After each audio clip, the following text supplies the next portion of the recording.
Welcome back to Evermore Stories. I'm going to be reading from the Gray Fairy book today, and the story is called Laughing Eye and Weeping Eye, or The Limping Fox. And I'm Erin. I'm Alex. I did that backwards, but it's okay.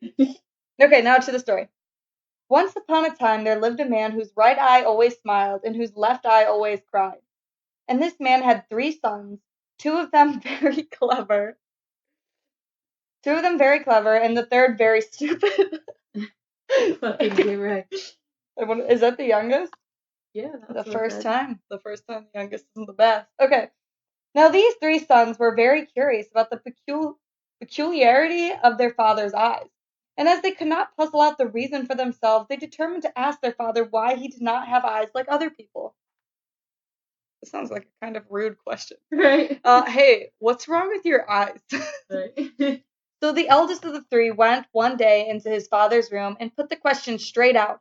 But instead of answering, the man flew into a fearful rage and sprang at him with a knife. Fucking yikes. Don't ask him about his eyes. That's a sensitive topic. The young fellow ran away in a terrible fright and took refuge with his brothers, who were awaiting anxiously the result of the interview. You had better go yourselves, was all the reply they got, and see if you will fare any better. Upon hearing this, the second son entered his father's room, only to be treated in the same manner as his brother, and back he came, telling the youngest, the fool of the family, that it was his turn to try his luck. Then the youngest son marched boldly up to his father and said to him, My brothers would not let me know what answer you had given to their question, but now do tell me why your right eye always laughs and your left eye always weeps.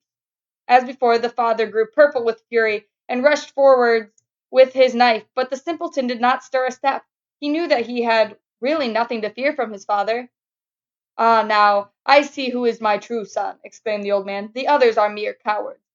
Wait, wasn't this one stupid, though? Apparently. And as you have shown me that you are brave, I will satisfy your curiosity. My right eye laughs because I am glad to have a son like you. My left eye weeps because a precious treasure has been stolen from me. I had in my garden a vine that yielded a ton of wine every hour. Someone has managed to steal it, so I weep its loss. Okay. The simpleton returned to his brothers and told them of their father's loss, and they all made up their minds to set out at once in search of the vine. I wonder if he told them, by the way, he said I was his favorite. Not to brag. Not to brag, but y'all suck. They traveled together till they came to some crossroads, and there they parted, the 2 elder ones taking one road and the simpleton the other. Thank goodness we have got rid of that idiot, exclaimed the 2 elder. Now let us have some breakfast. And they sat down by the roadside and began to eat. They even care about their dad's vine. Probably not. Like, stupid idiot, go get that vine. Right. You do you. We're gonna eat. They had only half finished when a lame fox came out of a wood and begged them to give him something to eat. But they jumped up and chased them off with their sticks, and the poor fox limped away on his 3 pads. As he ran, he reached the spot where the youngest son was getting out the food he had brought with him, and the fox asked him for a crust of bread. The simpleton had not very much for himself, but he gladly gave half of his meal to the hungry fox. Where are you going, brother? Said the fox, when he had finished his share of the bread, and the young man told him the story of his father and the wonderful vine. Dear me, how lucky, said the fox. I know what has become of it. Follow me. So they went on till they came to the gate of a large garden. You will find here the vine that you are seeking, but it will not be at all easy to get. You must listen carefully to what I am going to say. Before you reach the vine, you will have to pass 12 outposts, each consisting of 2 guards. If you see these guards looking straight at you, go on without fear, for they are asleep. What? But if their eyes are shut, then beware, for they are wide awake. So, yeah. If you once get to the vine, you will find 2 shovels, one of wood and the other of iron. Be sure not to take the iron one. It will make a noise and rouse the guards, and then you are lost.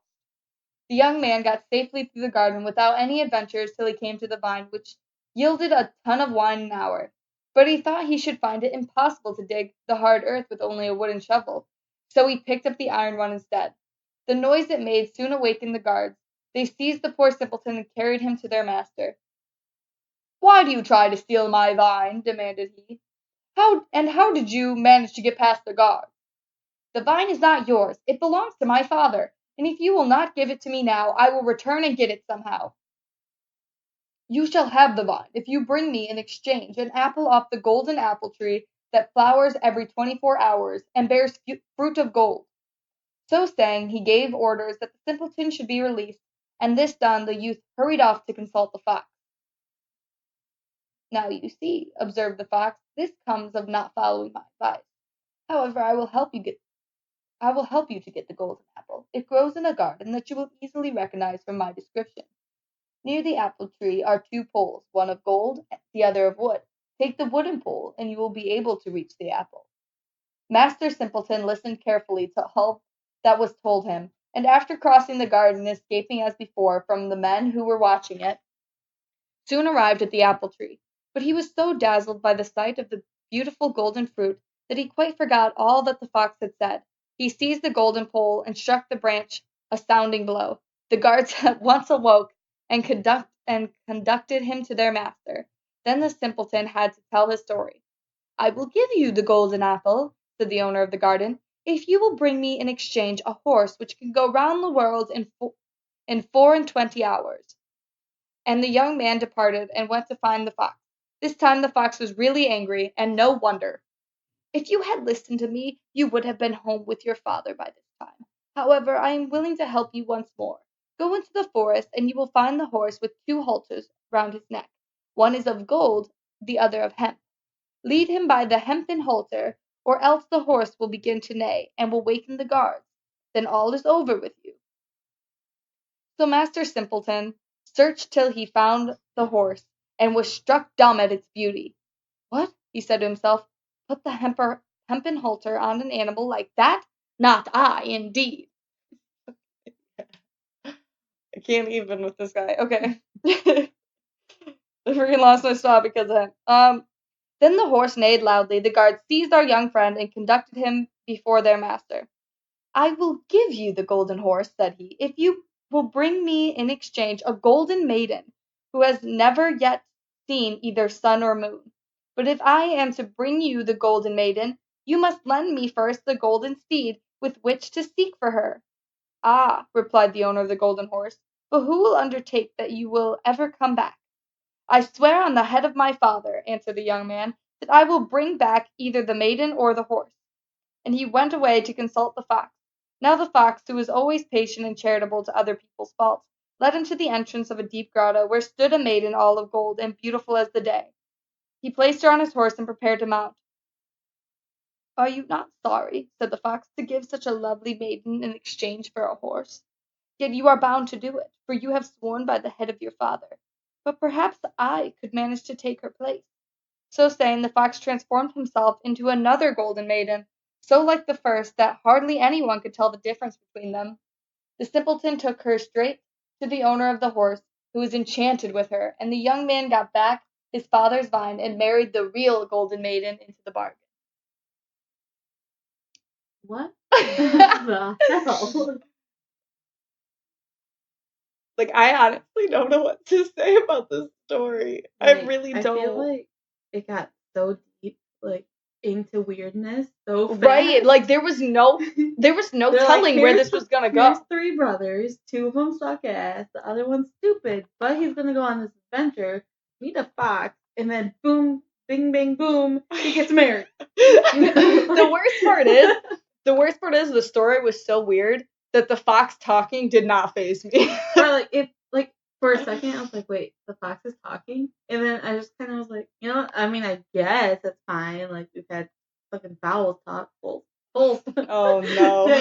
You're bringing it back. You're bringing it back. We've had bulls talk, so. I don't understand, because this fox, one, had 3 legs, but can somehow transform perfectly into... Was it limping? Yeah, because it said it limped away on its 3 pads, which means a leg must have been missing.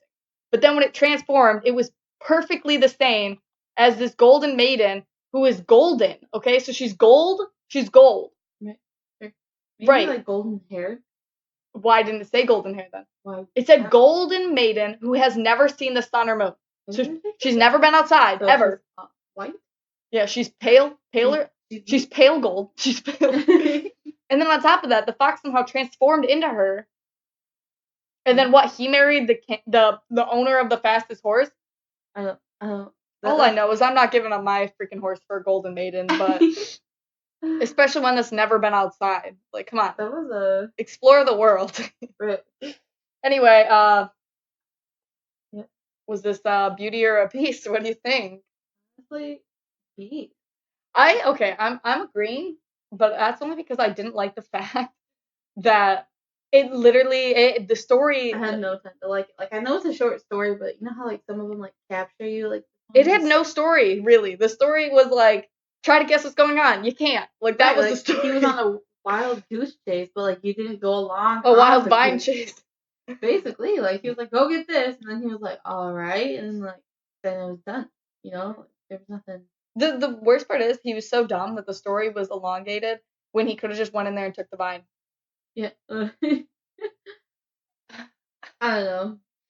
All right. Well, it's a beast, so. Any last thoughts? No, that was it. Alright. So tune in next week to hear us read two stories. One will be from the yellow, and the other will be from a violet fairy book. Bye.